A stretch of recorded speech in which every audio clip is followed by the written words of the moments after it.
Welcome to the Fourth Branch program. Glad you can make it. I am MD.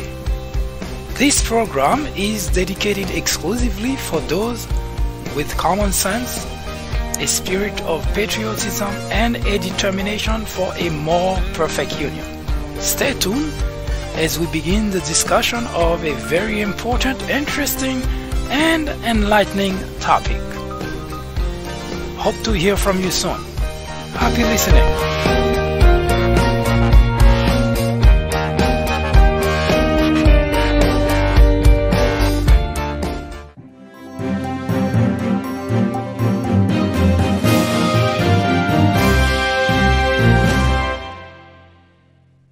Marcus Cicero, a Roman philosopher in 63 BC, said, "Any man can make mistakes, but only an idiot will persist in his error." Ignorance is the biggest threat to any democracy. It is, however, the ignorance of the ignorance which represent the greatest danger to a society. It is what turns an ignorant man into a lunatic.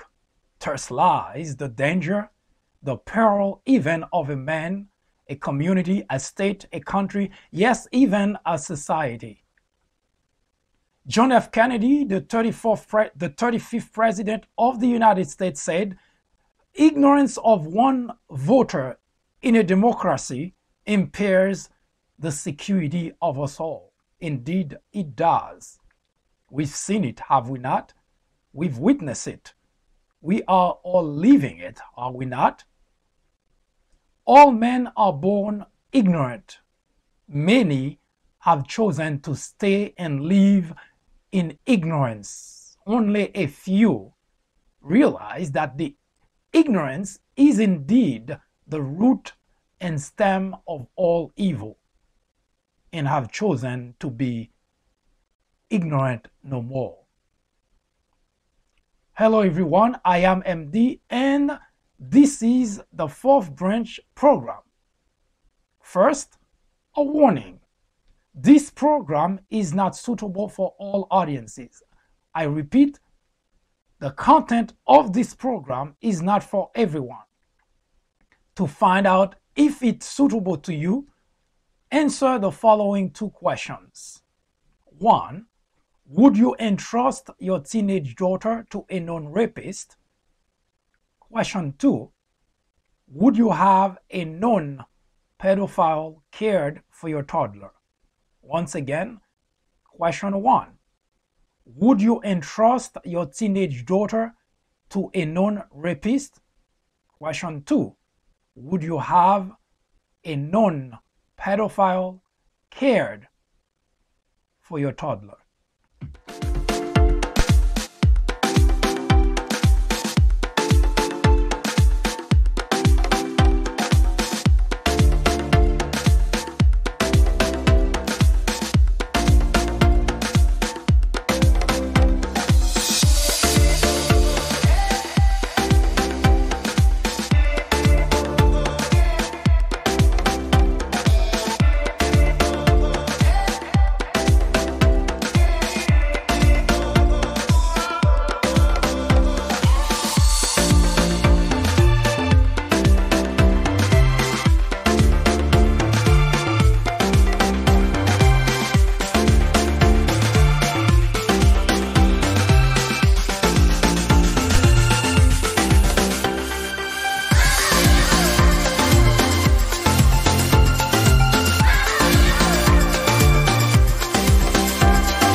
your time is up, obviously. If you had difficulty answering either question, this program is not for you. If you answer yes to either or to both questions, this program is definitely not for you. But if both of your answers are absolutely not, this program is catered exclusively to you.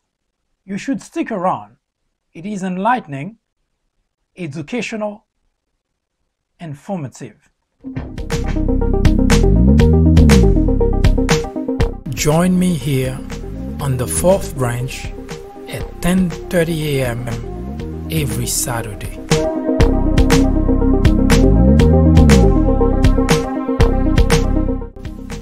And every weekday at 2 p.m.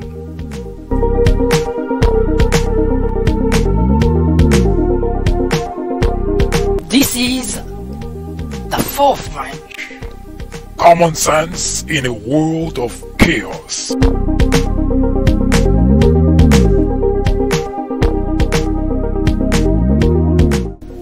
This program will resume in just a moment.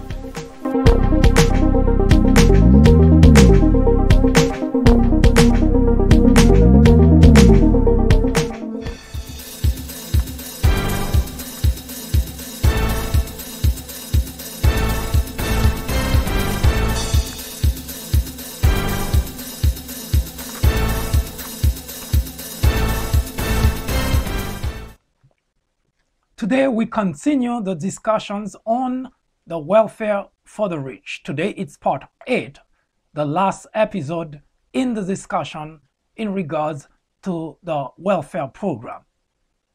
We have been discussing this particular topic for the past few days. This week in particular, we have provided a lot of information to this regard.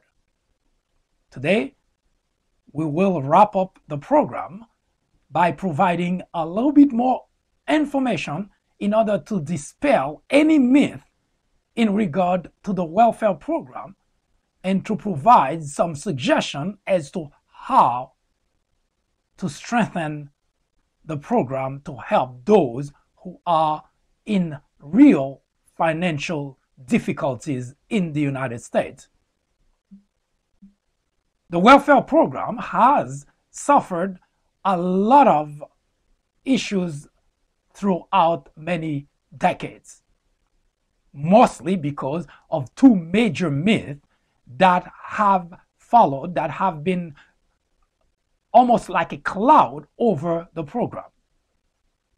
All the industrialized countries in the world, all the rich countries in the world have some form of public assistance, financial public assistance for those who are not as lucky or are not as fortunate, for those of us who have managed to be either wealthy, rich, or those who have at the very least doing okay.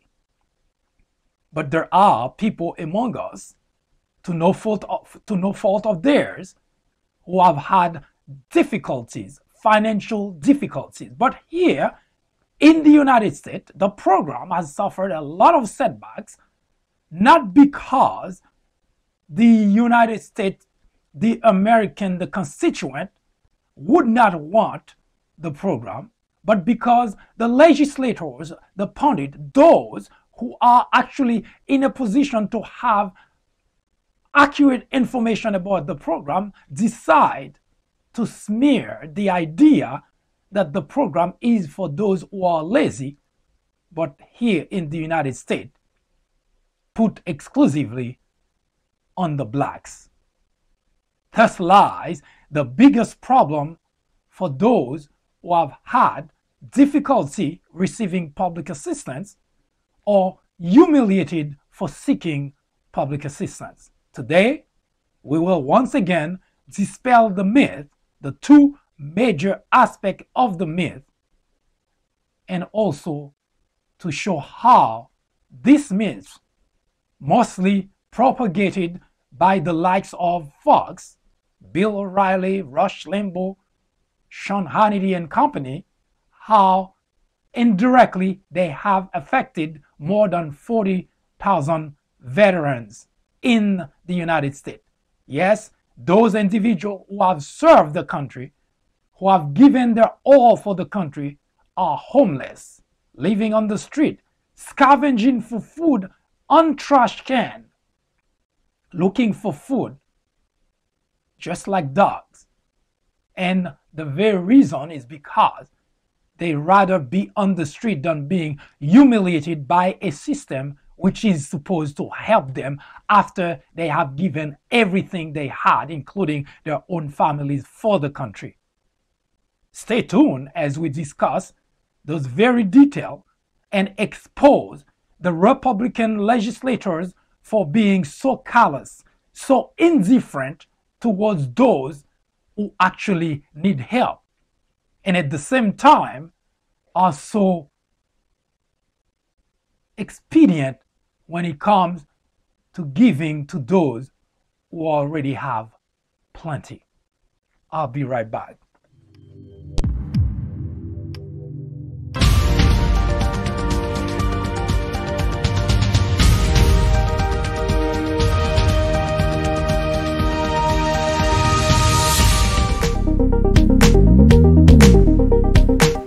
Join me here on the Fourth Branch at 10:30 a.m.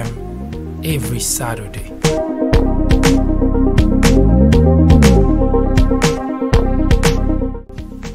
And every weekday at 2 p.m.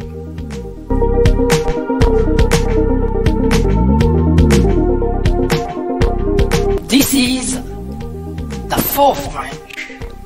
Common sense in a world of chaos.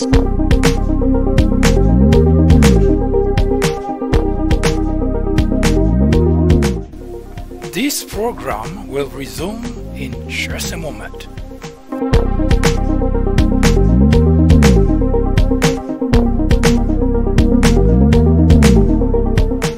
Don't go anywhere. The Fourth Branch program will return in just a moment. After reading several books based on presidents and on Obama specifically, I found that they're typically partisan. The Obama legacy targets the heart of the issue by giving credit to the president where it's due, but definitely coming down hard on Obama on his bigger failures, like his handling of the Syrian crisis. If you are in college, going to college, you are an educator, a faculty member, or someone with interest in government or politics, The Obama Legacy is definitely a book to read. My professor recommended The Obama Legacy. A friend actually recommended The Obama Legacy. I would highly recommend this book for anyone, whether for academic use or leisure reading. I would recommend this book to anyone out there searching for an impartial and unbiased look into Barack Obama's tenure as president. I would definitely recommend this book as a good read for both liberals and conservatives.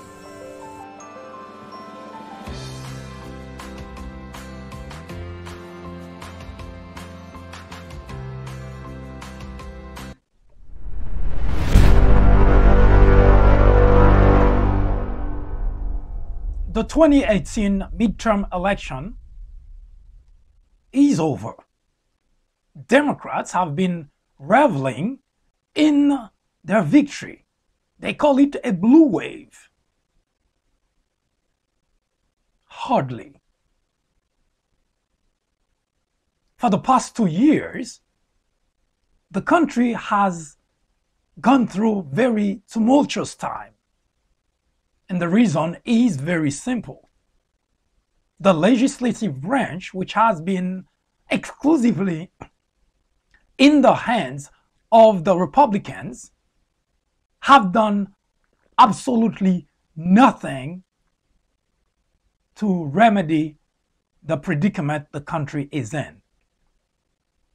We have in the executive branch a rogue president, someone who doesn't respect the law, someone who is out to destroy every institution which has made America the envy of the world.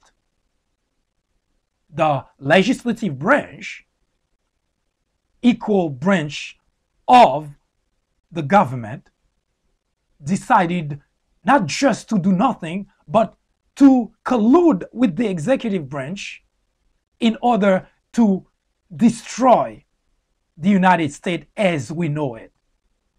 Today, on the world stage, it is a joke.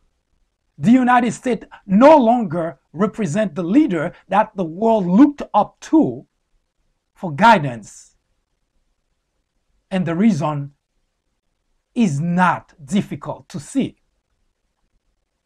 You see, democracy is not just an election. It takes just a moment. Yes, sometimes you might have to stand in line a few hours maybe, but in comparison to the impact on the country, which is a lifetime, a vote is an important aspect of our democracy. That's why it is important when you go to the poll to vote wisely, to vote as a patriot, to vote to preserve the nation for the future generation, to vote against government wrongdoing, to vote against government corruption. You see, real patriotism is when you stand against the government, against your party when it is wrong. The Republican Party has been wrong, has been on the wrong side of the constituent, has been on the wrong side in every aspect. For 8 years, the Republican Party has been in control of both houses. And yet today, despite a great economy, most everybody, the majority, believe that the country is going in the wrong direction.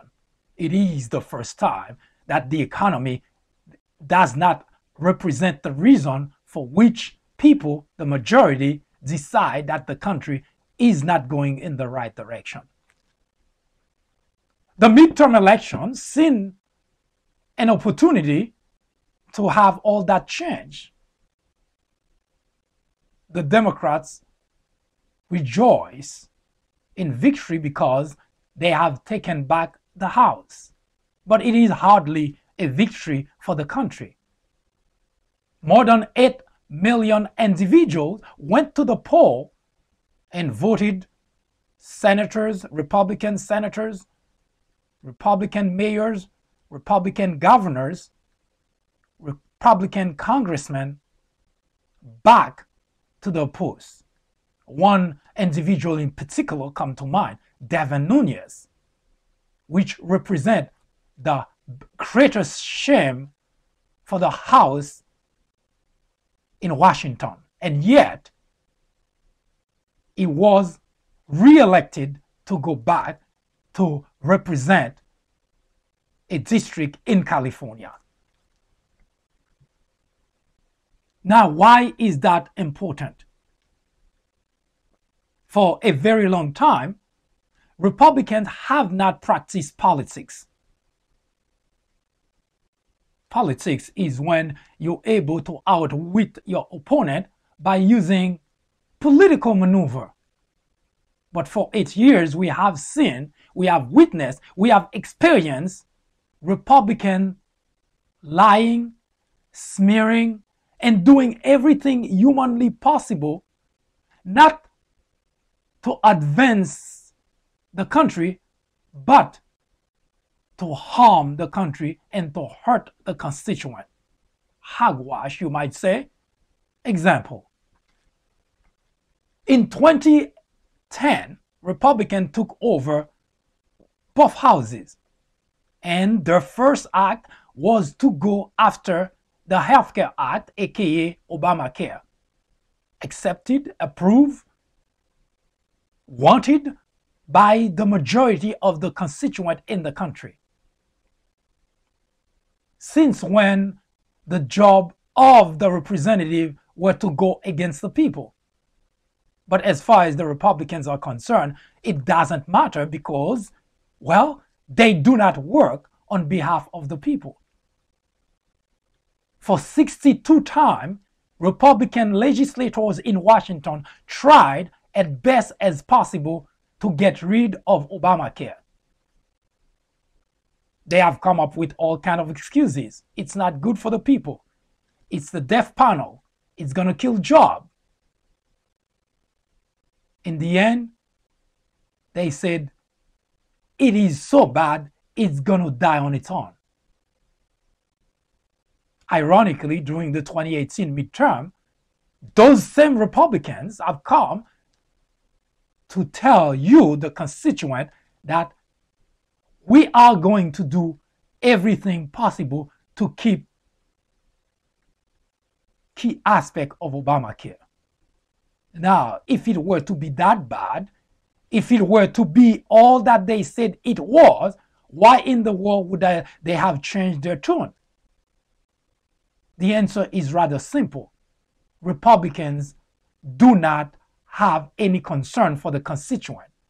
Anything that helps their own selfish agenda is what they stand for.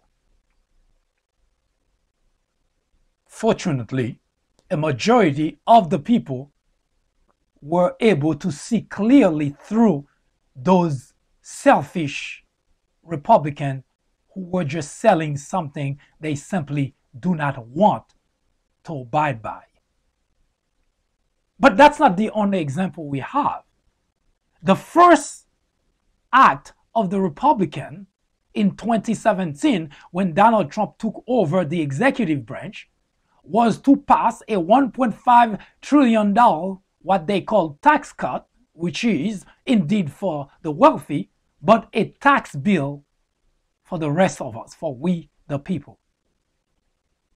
But what makes it even more Machiavellian is the fact that Republicans were out there beating the drum and tell us, we the constituent, that we were going to get a huge tax cut. When in fact, while they were out there lying to us, they were crafting legislation which is clearly saying that 90% of that money that the country has to borrow would go to large corporations and wealthy individuals.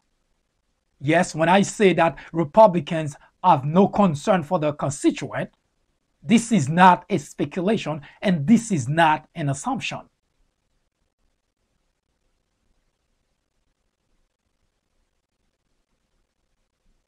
The Donald Trump administration hired 6 months within the presidency an individual to be the director of the administrator of the EPA, whose main job was to destroy, to remove every guardrail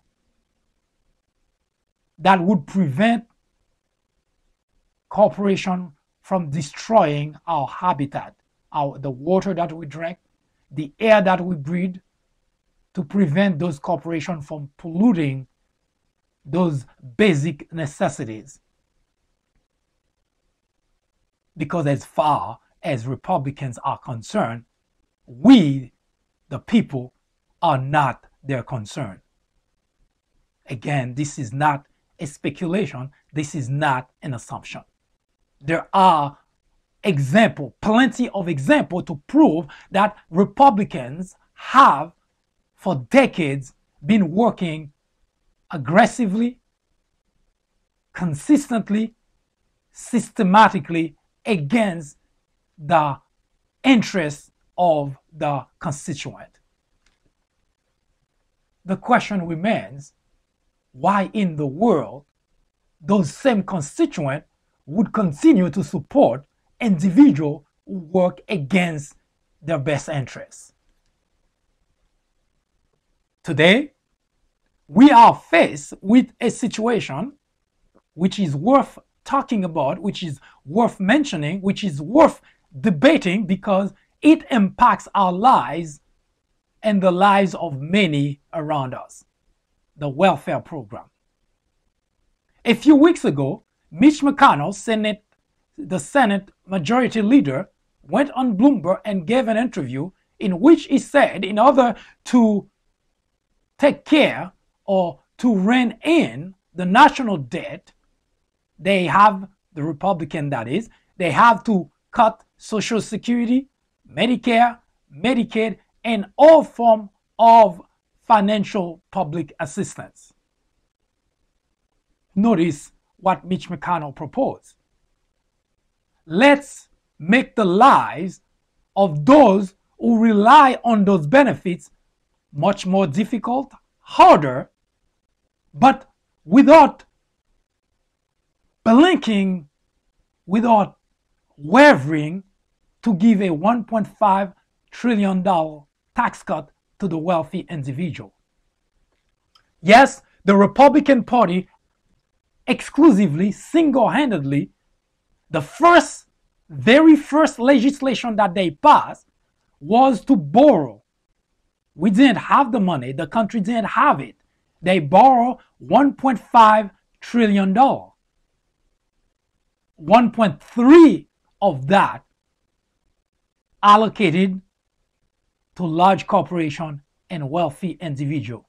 Mind you, at a time when businesses were brimming with cash, record profit, record revenue, but Republicans saw a great opportunity to cut a check, a welfare check for the rich.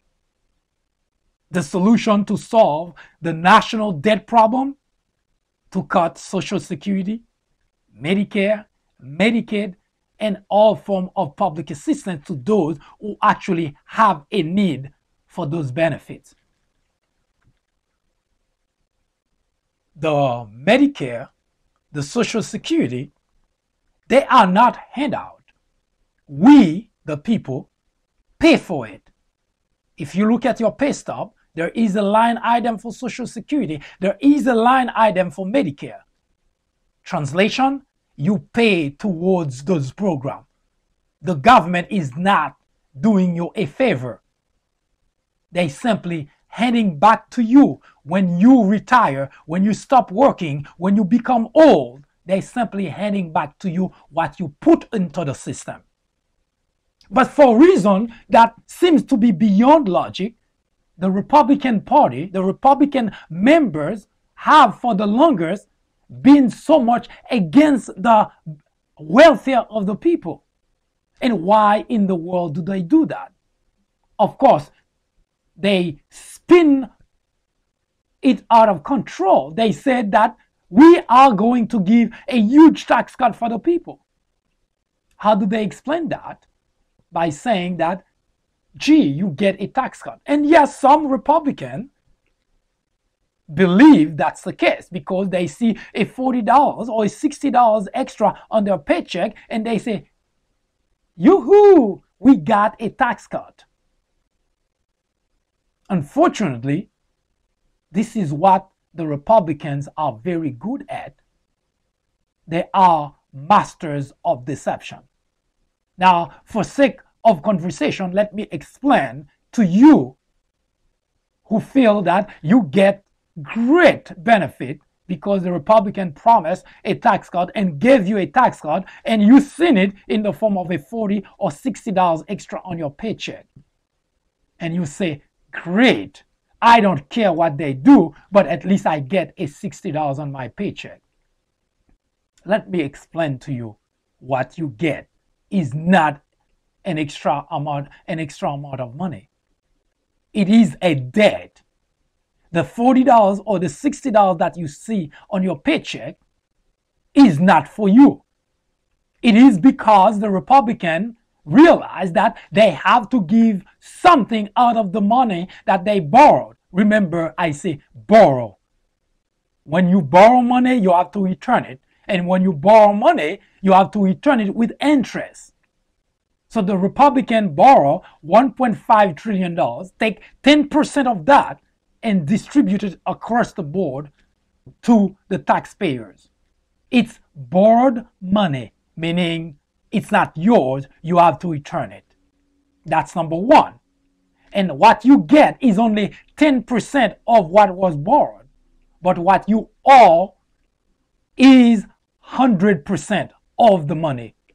To put it in perspective for you, If someone goes to the bank and borrow $100,000 and come back and give you $10,000, 90% of that money was not given to you. Those $90,000 go to a wealthy uncle. But very soon you will receive a statement from the bank which claim you owe $100,000. That's when you get the shock of your life and say, I didn't get $100,000. I only got $10,000. Oh yes, that's true. You only got $10,000, but you owe $100,000. That's exactly what the Republican did when they borrowed $1.5 trillion. So for those Republicans who see a $40 or $60 on their paycheck and go, yoo-hoo, sit tight, because you owe that money and you ought to return that money. Yes, it is probably impossible for you to pay for the whole thing.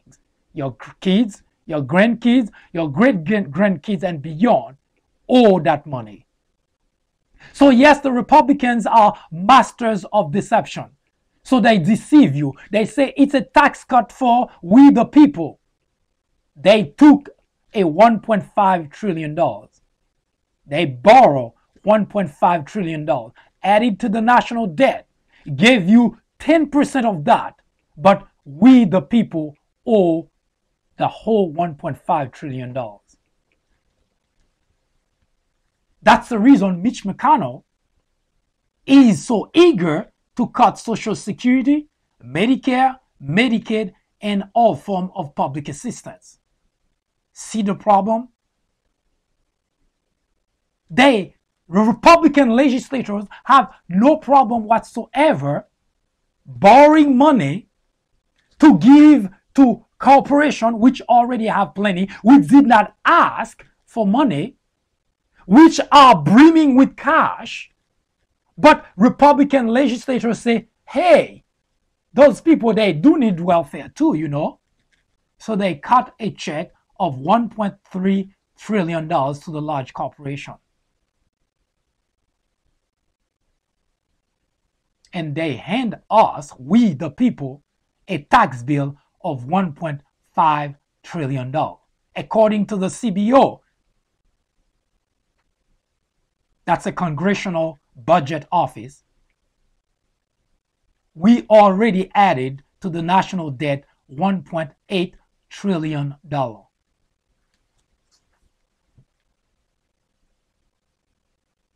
We didn't get that money. The large corporation and the wealthy individual did. But here's what even worse.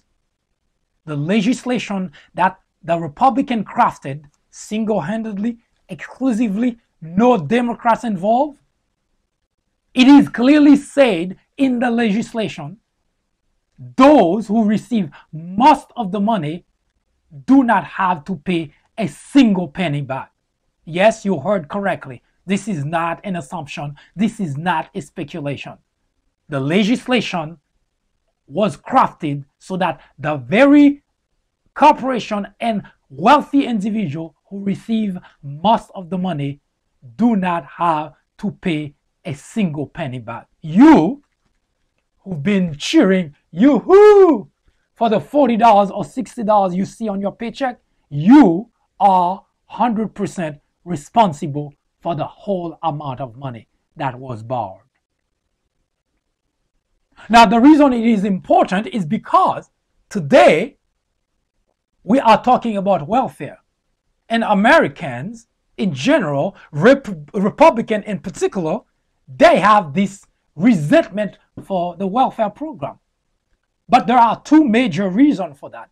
The first one is because Republicans in particular believed the major beneficiaries of the welfare program are black. Yes, Republican across the board. And it's not something that just happened today. It has been around for the longest, more specifically for 42 years. And I'll show you where that problem comes from. for 42 years, it has been a myth in the Republican Party, to the point that you may remember in 2012, Mitt Romney was caught on video saying, we're not going to worry about the 47% because those people are never going to vote for us, because those are the people who receive food stamps who are on Medicare, Medicaid, Social Security. Those people, we don't have to worry about them. And Mitt Romney in particular should have been a little bit more humble than most. George Romney, Mitt Romney's father, was on welfare. Now, I have to tell you, I have nothing against people on welfare, because the welfare program is made for that very reason, for people who have financial difficulty to get a lift out of poverty. And it is necessary right here in the United States. It needs to be reformed, but not in the sense that Republicans want reform. Because whenever you hear Republicans talking about reform, they simply mean cutting the benefit, getting rid of the program. It needs reform so that people who are in financial situation not only are aware of the program, but can take advantage of the program so that they can be lifted out of poverty more quickly. George Romney, Mitt Romney's father, was on welfare. And what happened next? He got himself out of poverty and become a successful businessman. And Mitt Romney grew up in a family that was doing quite well. That's why later on, he too has done quite well for himself. And yet, the same Mitt Romney was caught on tape bashing those who today are in the same predicament his father was. How hypocritical of the Republicans to be that way. And the first one, or the one that are usually at the helm, looking to cut the very benefit which have served them well.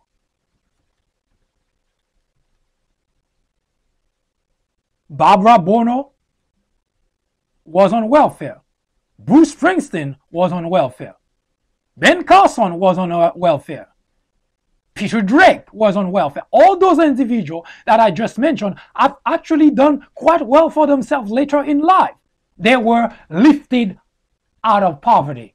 Yes, the welfare system is necessary, is imperative that the United States of America keep the welfare program in place and actually strengthen it, because there are people in the United States who are in need of the welfare program. And yet, the Republicans in general seems to have no problem cutting welfare checks for the rich. But whenever it comes time to help those in financial need, those who actually have the need for the program, they are too eager to say, let's get rid of it. They campaign on it. Presidential candidate after presidential candidate have always been at the forefront trying to tell you that we have to get rid of that. Rick Santorum has done it. You heard him saying, we're not going to just work and do our best to get out, to make something out of ourselves, and yet helping those people on welfare. They have made the welfare program a matter of insult.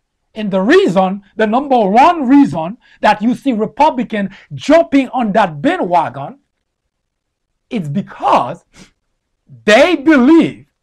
Now, I personally believe Republicans who run for public office, whether it's presidential candidate, governor, and so on, I personally believe they know it is not true. But they know also they use that, they exploit that so that they can rally people, unsuspected people, as a springboard for their campaign. Because how could Mitch McConnell not know that's not the case? Impossible. He's a legislator. How would Mitt Romney not know? It was a governor. So they know what they're saying is untrue, but they also exploit that because the people who listen to them do not have the time to figure that out, and of course have been living in this bubble where they believe that the major beneficiaries of the welfare program are black. And if it's black, why not get rid of it? Because Republicans in particular have something against the blacks in general. Yes, most Republicans, whenever it's something to do on behalf of blacks, Republicans are always against that. And this is not a speculation or an assumption. Look at the legislation that they have crafted. Everything that Republicans in general have done, if blacks are to benefit of it, they make certain that that legislation die upon arrival. That's why the welfare program has suffered so many setbacks, because not because the legislature know that blacks are the major beneficiary, but because they want to impress upon their constituent, their audiences, that blacks are the major beneficiary. That's myth number one. Myth number two, those on welfare are just living the life. While you're out there facing snow, rain, sleet, cold, heat, getting crammed on a train, on traffic, just to go to work, while those bum people on welfare, that is, those bums sitting at home, eating caviar, steak, drinking martini, drinking beer, laughing. Of course, that would rile you up. That would make you feel, how could they? Yes, we need to end that program. Republicans in general, most Republicans, resort to deception for everything that they try to do. And this is not a speculation or an assumption on my part. There are example after example, and I'm using the welfare program to show you how Machiavellian their approach have been. They rely on your naiveness, on your gullibility, in order for them to promote their agenda. That's why it was so easy for them to promote a huge tax cut for you, when in fact 90% of that money that they borrow went directly to the wealthy. But now they come back to you and say, well, we're going to have to cut all those benefits because, the government giving that to you. As I mentioned, look at on your pay stub, you see a line item for Social Security, a line item for Medicare, which means you put into the system while you're working. So it's not a handout from the government. Now, the reason that is that important for you to understand is those two myths is because myth number one, the major beneficiaries of the welfare program are black. That's myth number one. That is not the case, and I'll show you. And the second myth, that, well, people on welfare are living the life. That is also a myth. It is a myth, but unfortunately, those myths have been pretty much propagandized by the likes of Fox in particular, but mostly Republican pundits with a microphone. They have been running those myths. Yes, they pick an individual or two that they pay a few $1,000s to come and tell you how great of a life that they are living on welfare. And I'm going to show you that it is impossible for that to be the case. Not speculation, numbers, data, information. So when you hear those people on Fox, Sean Hannity being the ringleader, telling you those programs, people are just living the life, on welfare, but because there is this tinge, the major beneficiaries are black, so it is easy to get you to go along with it because, you know, you don't like those damn blacks and they're taking advantage of the program. I'll be right back. Join me here on the 4th branch at 10:30 a.m. every Saturday.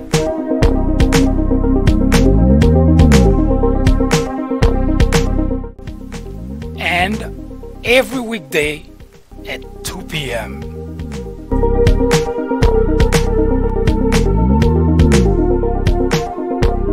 This is the 4th branch.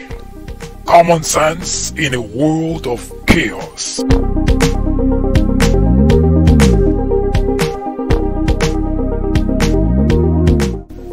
This program will resume in just a moment.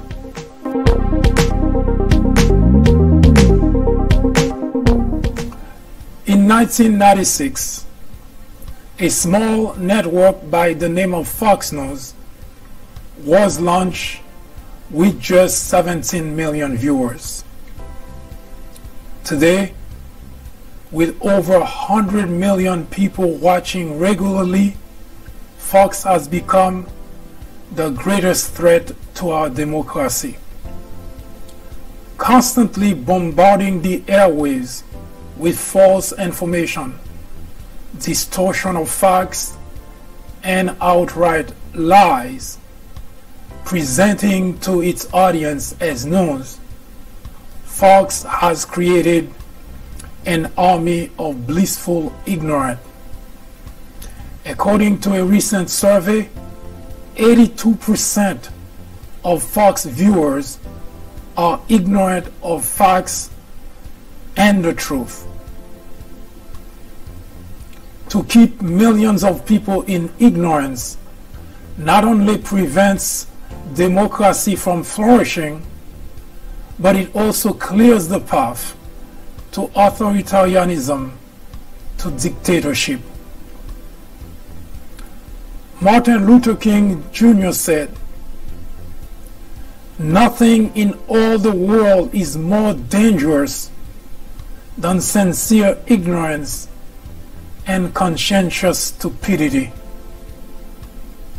Let me finish by saying that democracy cannot survive in an environment where truth and facts do not matter. At Fox, truth and facts do not matter. Indeed, democracy in America is in jeopardy. It is a crisis the country can no longer ignore.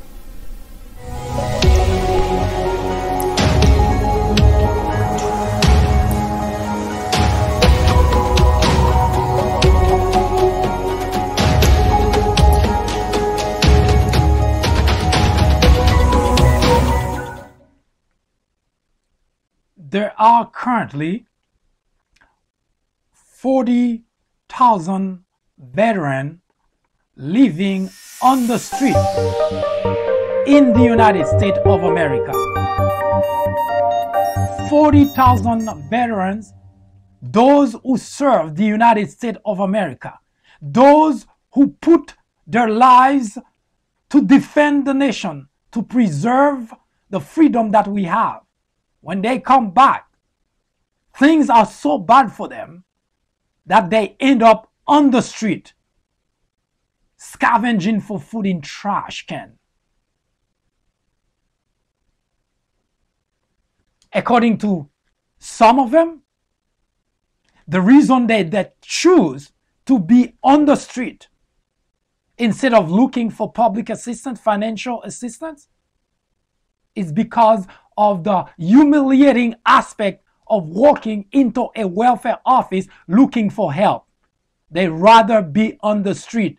They rather be homeless, courtesy of people like Sean Hannity, Rush Limbaugh, Bill O'Reilly, because they so much make the system as if it is something so bad, shouldn't have been, that our veterans rather be on the street than seeking for that help.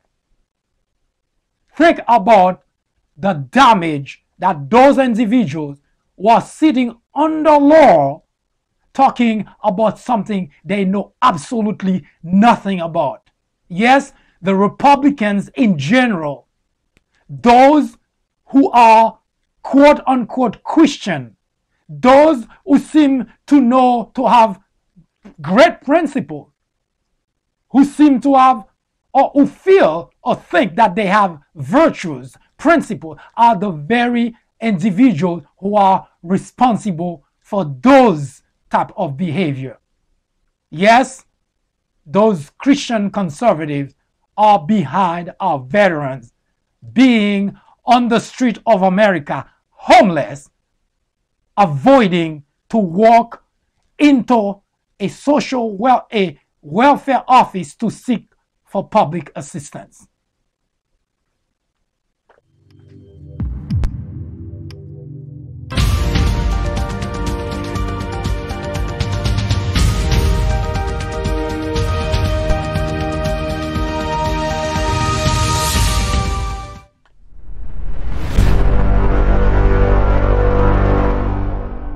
You see, the welfare program has suffered so many setbacks, as I mentioned earlier, because Republicans in general have this belief that the major beneficiaries of the welfare program are black. And you know how much Republicans simply do not like blacks to get anywhere. First, they were slaves and they wanted it to keep it that way. You may not remember, but there was a civil war in this country. Half the country wanted to keep slavery around. Hey, those are blacks. Why should they get their freedom? Slavery abolished? That never ended slavery in reality, because there were so many hoops, so many obstacles put in front of blacks to prevent them from getting anywhere. Segregation in school. They couldn't get a job. They had to be in the back of a restaurant. If they get a job, they have to be out of sight. You know, they have been putting blocks, obstacles after obstacles. Now, fast forward to 2018. Well, actually way before 2018, but 20th centuries, you understand. Republicans continue to make certain if it has anything to do with blacks, it doesn't go anywhere.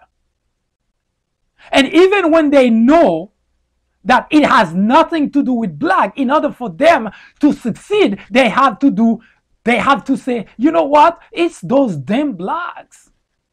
That's why the welfare program has suffered so many setbacks. It's because, well, you know, it's those damn blacks sitting, doing nothing, those lazy bums, and taking advantage of it. In 1976, Ronald Reagan created a character under the name of Welfare Queen.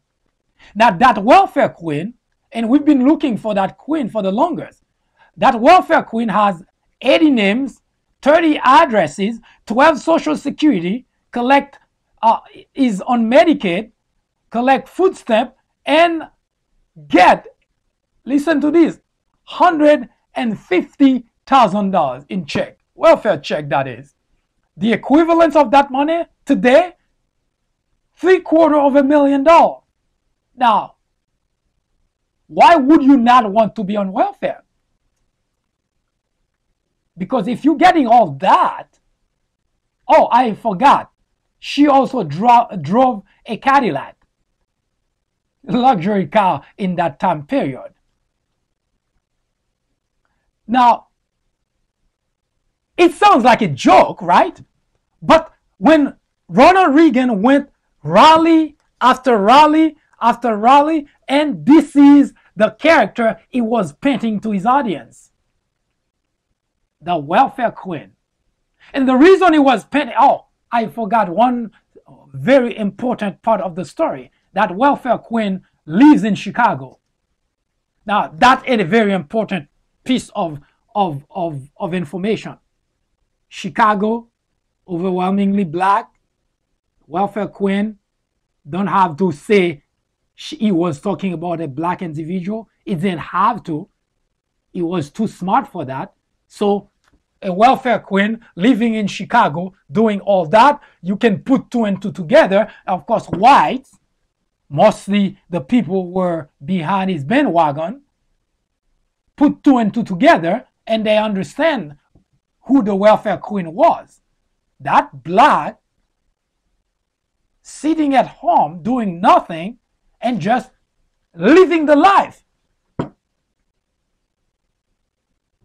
Now, I would be upset too, because today, even when we're talking about cold weather, there is really no cold weather. But then, we used to have winter. Really severe winter season where you have to go to work to brave the weather, to go to work, and then you listen to that character who does nothing, just sit at home, eating steak, caviar, drinking martini, beer when she doesn't feel for martini, and you are the one taking care of that individual. I would be outraged, and that's exactly the point. Ronald Reagan wanted people to be outraged, so he created a character, the welfare queen. Of course, people are not stupid. They understand that it was a character, and all the other blacks who were not at work, to no fault of theirs, unemployment, of course, are always higher in the black community. Even as of date that we're talking about unemployment being 3.7% in the black community, in the black circle, the unemployment is 6.2%. Yes, so 1976, that character was created, and you'd have thought by now Republicans are smarter and realize that it was just a joke. Instead, every Republican candidate that ran for president of the United States used that queen, that welfare queen, to springboard their campaign. And it never died. That character is still around. In fact, as late as 2017, spring of 2017, a group of black were on inside the Oval Office with Donald Trump, and Donald Trump was talking about different programs, including welfare, and wanted to reform welfare. Translation, to cut the benefits. That's always whenever you hear Republican talking about cutting welfare reform, that's really what they meant. What they mean. Welfare reform for those who need it, meaning cutting the benefit. Welfare reform for the rich, meaning give them more money. It's just you don't have, you can set your watch on that. If you hear that expression coming from Republican, welfare reform means cutting the benefits. As long as it means that welfare reform for the poor. So the blacks had to educate Donald Trump and say, you know, you're talking about welfare reform. Keep in mind that blacks are not the only people on welfare. And Donald Trump answer, which seemed genuine, the way that he reacted to it, and said, oh, really? Who else? So Republicans have been brainwashed to think that the major beneficiaries are blacks.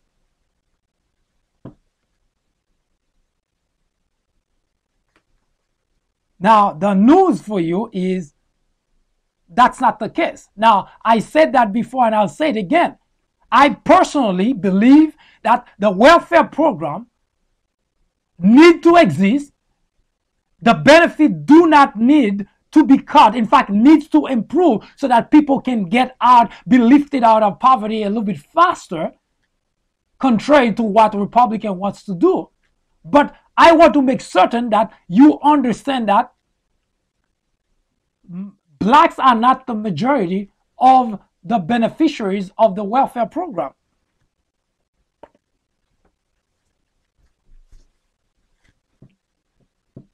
If you look at the last paragraph in this screenshot, in 2015, 6.8 million white were lifted out of poverty, meaning people who were either on welfare, people who were underemployed, people who didn't have a job, people who actually were under the poverty line. And I'll show you shortly what that means. 6.8 million white. Compare that to just 2.8 million blacks. Not even half of the whites on welfare. Not even half that of the people who benefit of the welfare of the public assistance program. Now,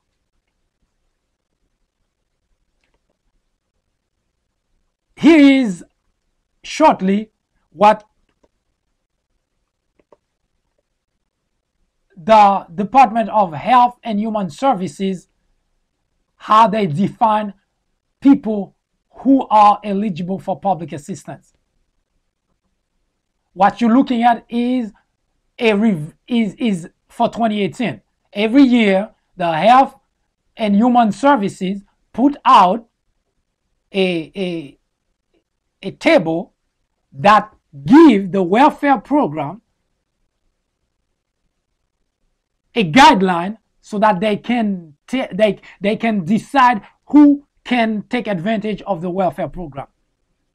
Now, to explain it very quickly, line number 1 is for the number of people who fall under the poverty line. Now, 1 simply means one individual. If you are a single individual and you're making $12,140, that's gross income, you are automatically classified as someone living on the poverty line. And the numbers go up because it means 2 members, 3 members of the family, 4 members, and so on. That given, distributed by the Department of Health and Human Services. Now, contrary to those propaganda that you've been hearing at Fox, completely miss disinformation.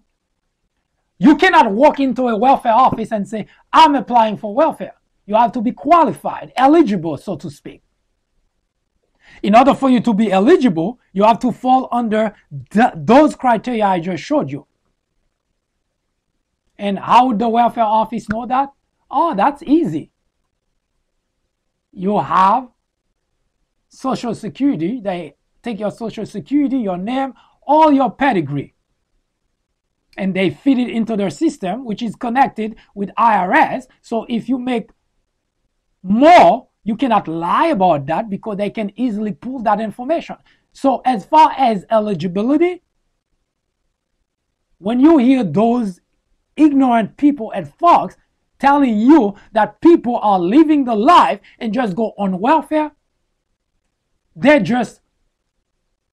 is no way to explain that. They're just lying. Because you cannot go to a welfare office and lie about how much money you're making to be on welfare. You cannot. So you have to fall under that poverty guideline to be eligible. So if you're making that or less. Now, here's the kicker. If you're not working, you go to the welfare office to seek for public assistance, you will get food stamp. If you are not sick, you're not handicapped, they call you able-bodied individual, which means you fall within a particular age bracket that's considered able-bodied. You're not sick, you're not handicapped, you do not have any health problem, but you have financial problem. You go to the welfare office, they take your information, they find out that you're eligible because you're not working, you do not have an income, so obviously you're eligible. So they will give you food stamp, of course, to make certain that you have something to eat. They will give it to you for only 3 months. 3 months. For able-bodied individual, if you fall into that predicament for a period of 6 months, lifetime, which means, let's just fast forward to the future and say that you collected food stamp for 3 months, and then let's just say 2-3 years down the road, you find yourself in the same predicament. You will be eligible to collect food stamp again for 3 months. And beyond that, if that were to happen to you again, you cannot go to a welfare office and get help because you have exhausted the 6 months you were eligible for in a lifetime. Talking about living the life. Now, that's for people who are not working, people who do not have a job, which means you have zero income. But if you are working, you're making $12,140 or less. Now, if you are steadily working, but that's what you're making, under that amount of money, or at that amount of money, the Department of Health and Human Services consider you living on the poverty line. Now, if you were to be working on the poverty line forever, you will forever eligible for public assistance. Now, let's move forward with the story. Let's assume that you are considered eligible for public assistance, right? Because you work, but you're not making enough money. Remember that guideline? According to Health and Human Services, if you're a single individual, you're making $12,140 or less, you're automatically classified as someone who is living under poverty. So you're automatically eligible to receive public assistance. Now, if you are eligible to receive public assistance,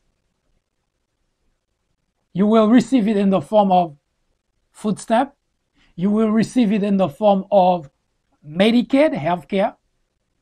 That is pretty much it. And of course, you may receive some form of public housing, which is one of the aspect of the benefit that you may get or may not get.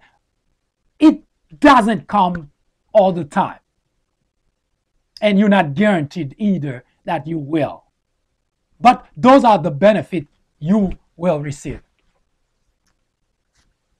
Now, remember how much the Republicans believe people who are on welfare, how much they're living the life?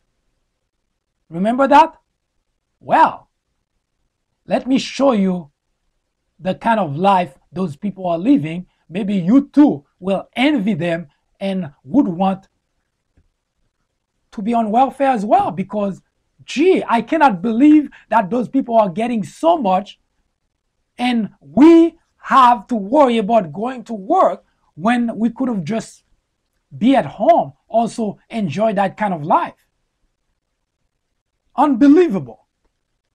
Now, the screen you're looking at is telling you that in order for you to receive any public assistance, you cannot have a net income more than $1,012 per month, 4 weeks, 30 days. Not per paycheck, per month. If you make more than that, you cannot get public assistance. Now, let's just say you were to make $1,013, you automatically disqualify for public assistance. Now, that may sound outrageous to you just because of $1.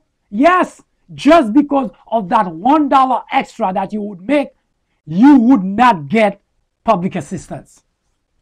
You could not walk into a welfare office and show that you're making $1,013 and for you to get public assistance.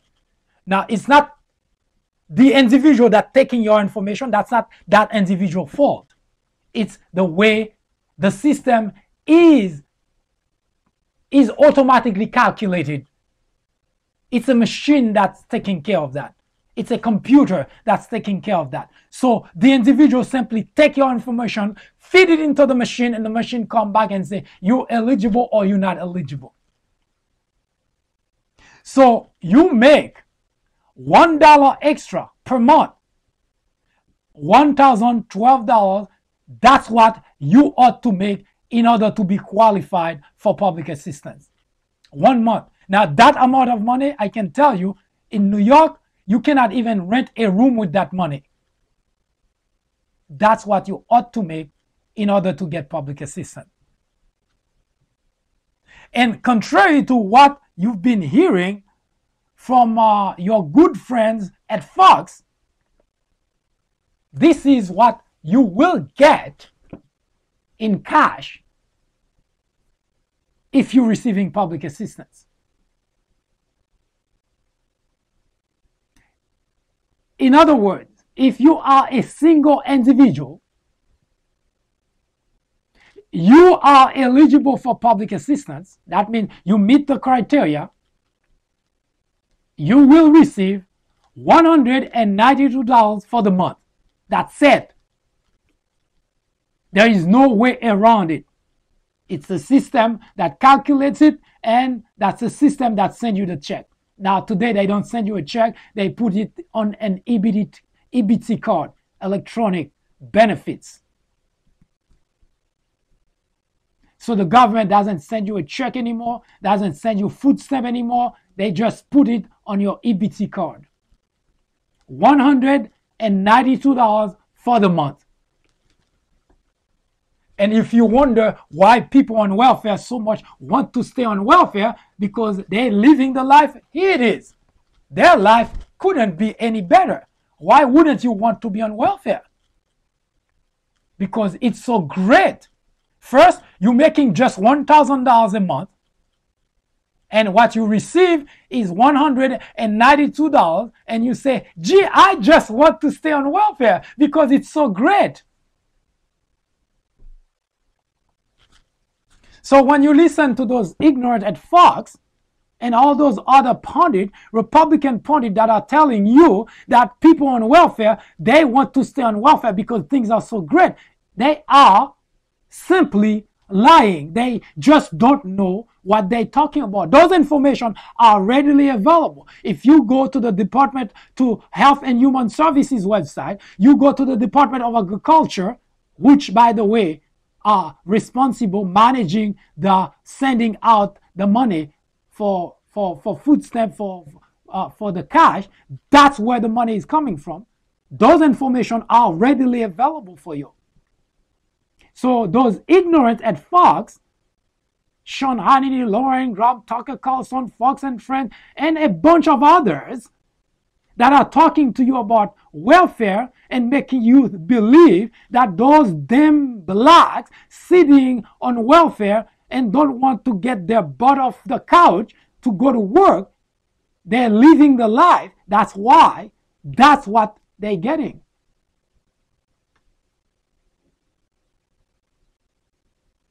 As I mentioned at the top of the program, Republicans in general, most Republicans are racist, bigots. So anything that they tell you about blacks are meant for you to hate blacks even more, or to resent any program that's helping them being lifted out of poverty. Now, what I've been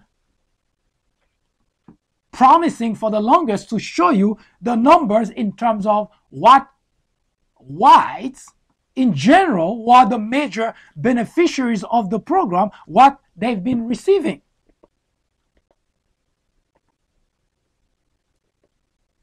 Now, those people,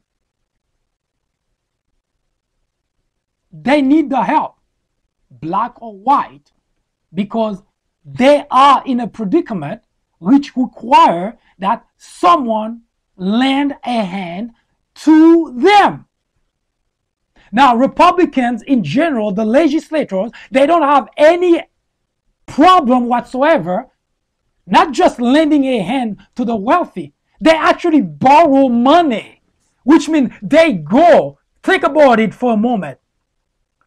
Someone come to you and say, well, actually in the case of the rich, they didn't go to the Republican and say they need, because they already have plenty. It's the best way to explain it is you who have an uncle, Uncle Joe, who is living the life in a mansion with plenty to spare, 4 luxury cars, plenty of maid, 10, 15 acres of land, is living the life. And you decide to go to the bank to borrow $100,000 so that you can buy a gift, a Christmas gift. Christmas is coming. I might as well use that. To buy a Christmas gift for Uncle Joe, who couldn't care less about what you will give him, because he has everything. But you gung-ho to go and borrow money to give Uncle Joe a gift. So you took $90,000 of that money to buy Uncle Joe a gift. And the other $10,000, you go to mom, dad, and you give them $10,000. Now, the $10,000 analogy that I just gave you are the $10,000 that Republicans use to give to us, the taxpayer, to see, huge tax cut. We're giving you some of that money, and we more than grateful. That's what I heard a lot of Republicans express when they receive the $40 or the $60 on the paycheck, and they say, oh yeah, that's great. There is one small problem. Your mom and dad, who just received the $10,000 from the money you borrowed, of which you took 90% of that to buy a gift for Uncle Joe, who do not need your money, who does not need your gift, within 6 months, your dad, your parents, receive a statement from the bank that says they owe $100,000. Imagine their shock. Imagine their surprise. They didn't go to the bank to borrow money. So the first thing that comes to their mind, they call you and say, hey, Johnny, I just received a statement from the bank and they say I owe $100,000. Johnny happened to be the Republican Party that borrowed the $1.5 trillion. And Johnny said, oh yes, mom, dad, I did borrow the money from the bank. I took $90,000 of that and bought Uncle Joe a gift. And remember I gave you $10,000? Republicans, legislators, elected officials, they're eager to give money to the rich, to the wealthy. But guess what? The statement went directly to your parent, not to Uncle Joe. That's exactly what the Republican legislature did. The bill, the tax bill, the $1.5 trillion that they borrowed will come directly to us.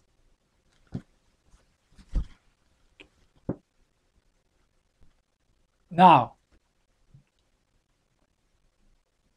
I started telling you earlier the majority, the major beneficiaries of the welfare programs are white. 43%, according to a 2014 report released by a think tank. The report was released in 2017, but the report actually took data all the way to 2014. According to that report,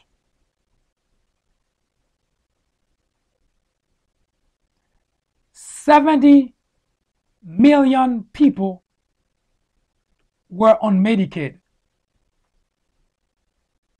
70 million people were on Medicaid.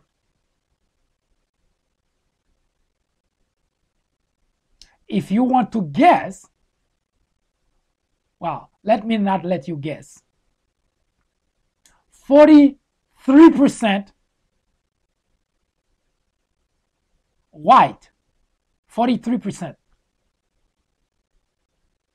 25.6% black.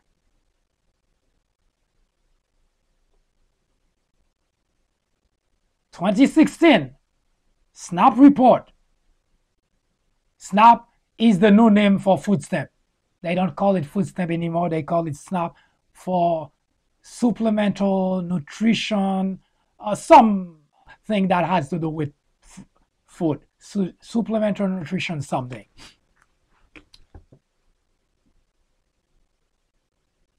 (2016) report.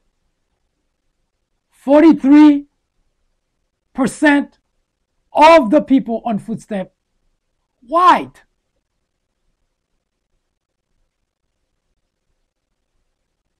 23.7% black. You see where I'm going?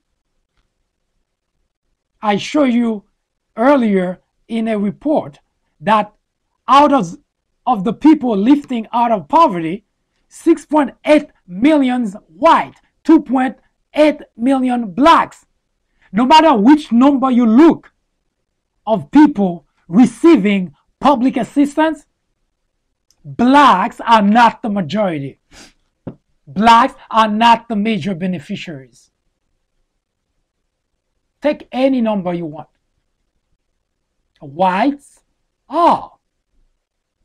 But you would never hear Republican bringing that up because it doesn't help when they're trying to rally people behind them. And I'll say it again. I do not bash individuals who are seeking public assistance.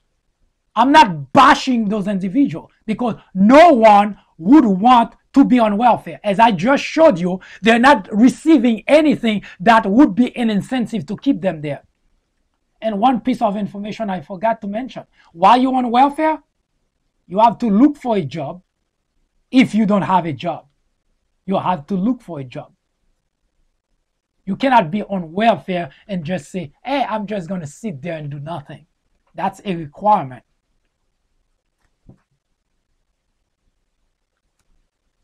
So when you hear those individuals, whether it's Republican legislator, elected official, or those pundits on the radio, on TV, telling you those things, it's because one, they already know you are easy audience to rile up against blacks because, again, as I mentioned, most Republicans are already predisposed to believe everything that's bad is black, everything that draining the financial wealth of the country, blacks. Why not? They're the one. They're the guilty party.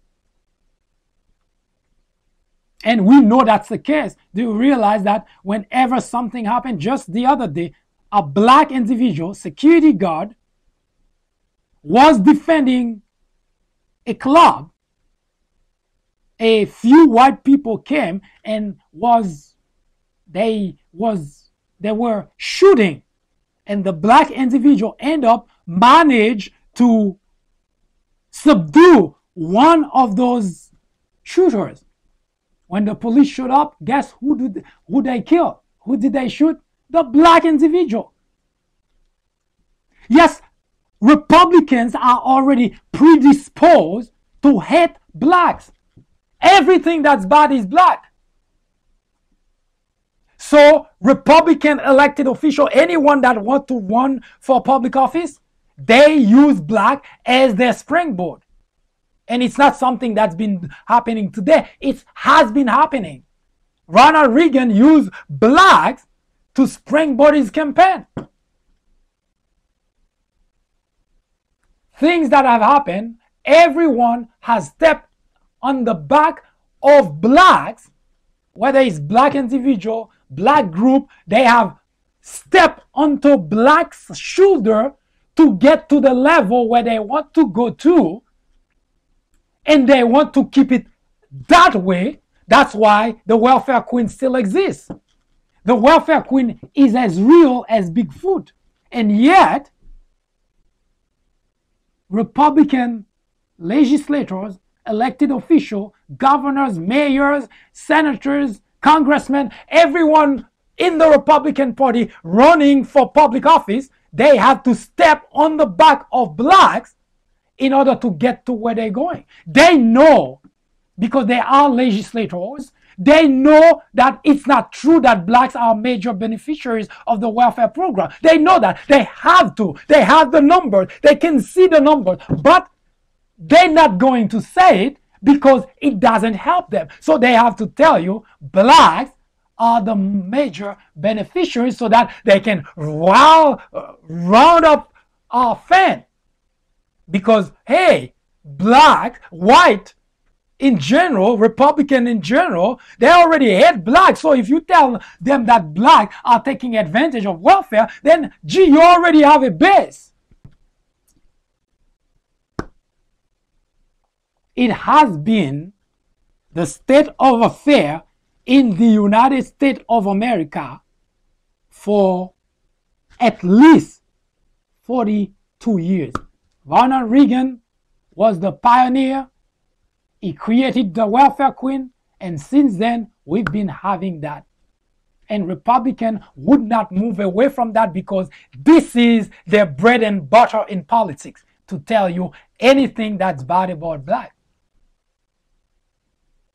Because, hey, it helped them get elected. And the constituent, they have folks that amplify the message for them, that can find a few fools on the street and pay them a few $1,000s to say, you see, I'm abusing the system.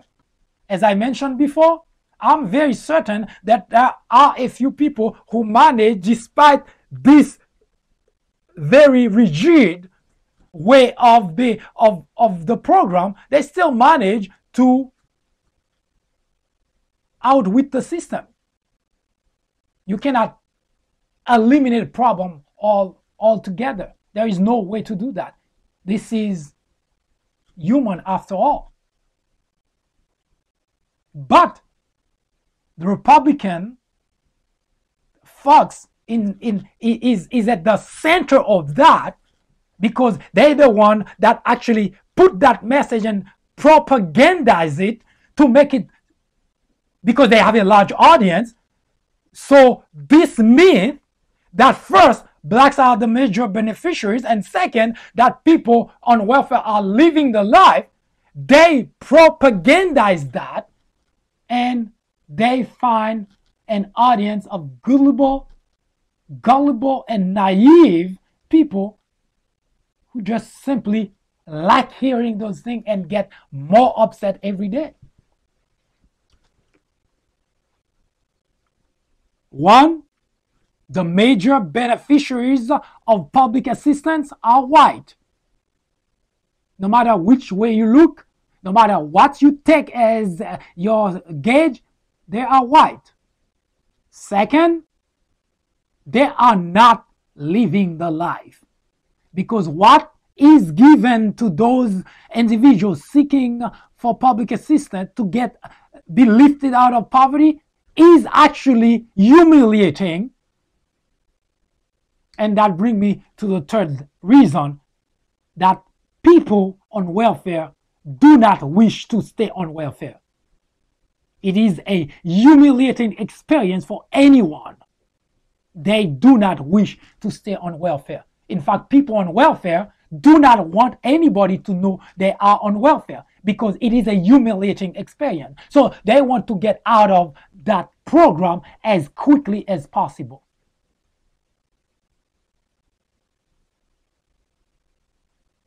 This program needs to be strengthened, if for no other reason than to help our veterans get off the street, get a place to live, and get some level of financial help, financial assistance until they can get back on their feet.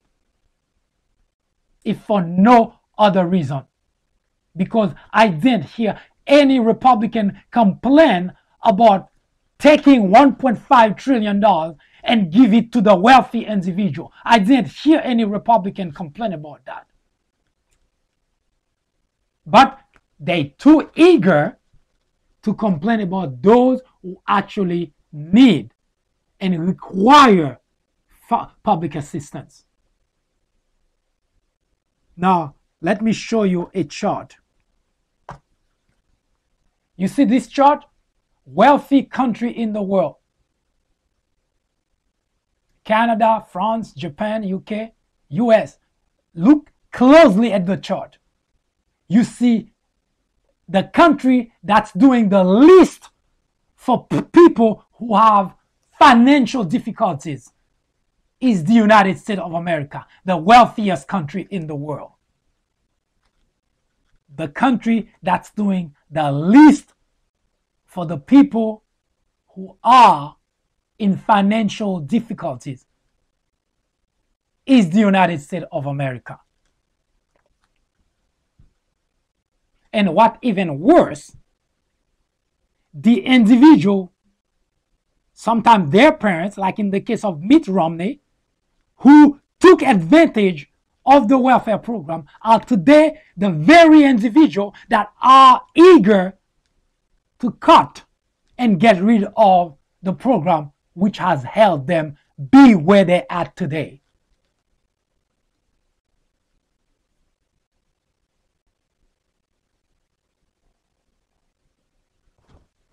We'll be right back. Join me here on the 4th branch at 10:30 a.m. every Saturday.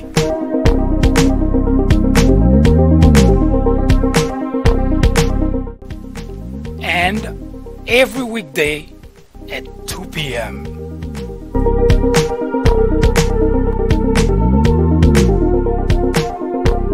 This is the 4th branch. Common sense in a world of chaos.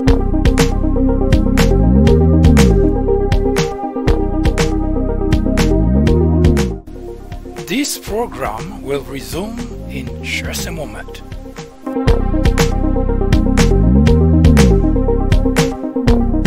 Don't go anywhere. The 4th branch program will return in just a moment. After reading several books based on presidents and on Obama specifically, I found that they're typically partisan. The Obama legacy targets the heart of the issue by giving credit to the president where it's due, but definitely coming down hard on Obama on his bigger failures, like his handling of the Syrian crisis. If you are in college, going to college, you are an educator, a faculty member, or someone with interest in government or politics, The Obama Legacy is definitely a book to read. My professor recommended The Obama Legacy. A friend actually recommended The Obama Legacy. I would highly recommend this book for anyone, whether for academic use or leisure reading. I would recommend this book to anyone out there searching for an impartial and unbiased look into Barack Obama's tenure as president. I would definitely recommend this book as a good read for both liberals and conservatives.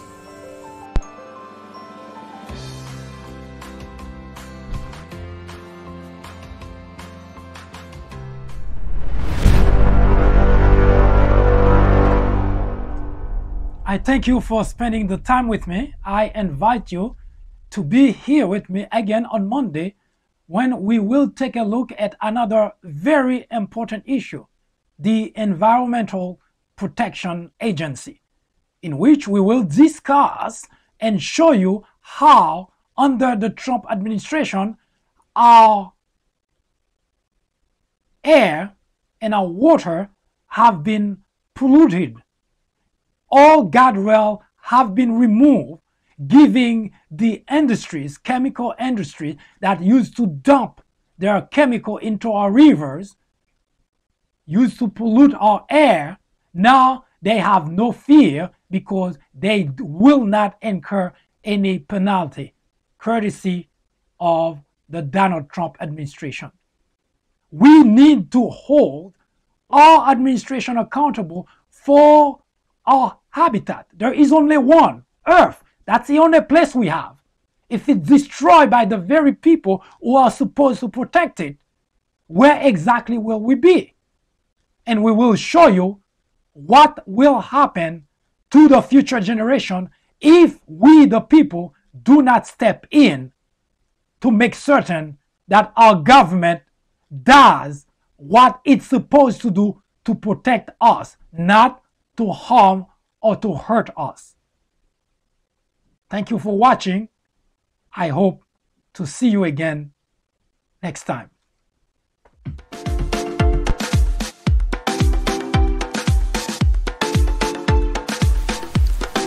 The Fourth Branch Podcast is brought to you in collaboration with the People Branch publication, which can be found on the People Branch website, located at peoplebranch.org. That's peoplebranch.org. That's peoplebranch.org website, in which you will find a number of very interesting articles. My name is Mike Duchesne, MD for short.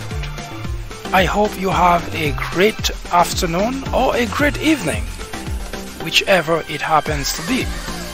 Hopefully you can join me again next time for another interesting episode of this podcast. That was the Fourth Branch, live from New York. Good day.